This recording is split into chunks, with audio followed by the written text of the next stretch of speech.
राज ठाकरे यांच्या मराठीनंतर नितीश कुमारांची बिहारी घोषणा। शिक्षक भरतीत नोकरी बिहारींनाच मिळणार। बिहारमध्ये शिक्षक भरतीबाबत राज्य सरकारचा मोठा निर्णय। उपराष्ट्रपती निवडी संदर्भात 3 सदस्यीय समितीची नियुक्ती। भाजपकडून सदस्य समितीची नियुक्ती। समितीत किरेन रिजिजू, सुनील बन्सल आणि विनोद तावडेंचा समावेश। निवडी संदर्भात लवकरच समिती नावांची शिफारस करणार। शाहिना एनसी यांना शिवसेनेकडून मोठी जबाबदारी। शिवसेना पक्षाच्या राष्ट्रीय प्रवक्तेपदी शाहिना एनसी यांची नियुक्ती। नांदेड येथे सिटीमध्ये ड्रेनेज लाईनचे काम सुरू। मातीचा ढिगारा कोसळला। दुर्घटनेत 1 कामगाराचा मृत्यू तर 2 जणांना बाहेर काढण्यात यश। हिंगोलीच्या भाटेगाव गावकऱ्यांचा शक्तीपीठ महामार्गाला विरोध। जमीन मोजण्यासाठी आलेल्या अधिकाऱ्यांना दर्शवला विरोध।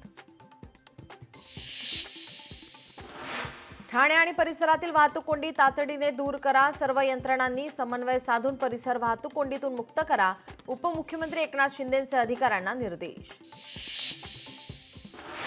मालेगाव बॉम्बस्फोट निकाल प्रकरण उच्च न्यायालयात पुनर्विचार याचिका दाखल करा। पीडितांना न्याय मिळवून द्यावा। मायनॉरिटी डिफेन्स कम्युनिटीची मागणी।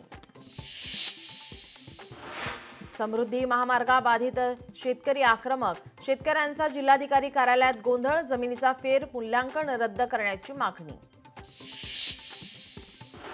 पिंपरी चिंचवड झाडांची बेकायदेशीर कत्तल। नदी सुधार प्रकल्पाच्या नावावर झाडांची कत्तल। पर्यावरण प्रेमी आणि नागरिकांचा आरोप। अंबरनाथमधून एकाला एटीएसने घेतलं ताब्यात। आतंकवादी संघटनेसोबत संबंध असल्याचा संशय। एटीएसकडून अधिकचा तपास सुरू। अमरावतीच्या अंजनगाव सुरजी पोलीस स्टेशन अंतर्गत जुगार अड्ड्यावर पोलिसांची धाड। 15 आरोपींना अटक। 3,31,000चा मुद्देमाल केला जप्त।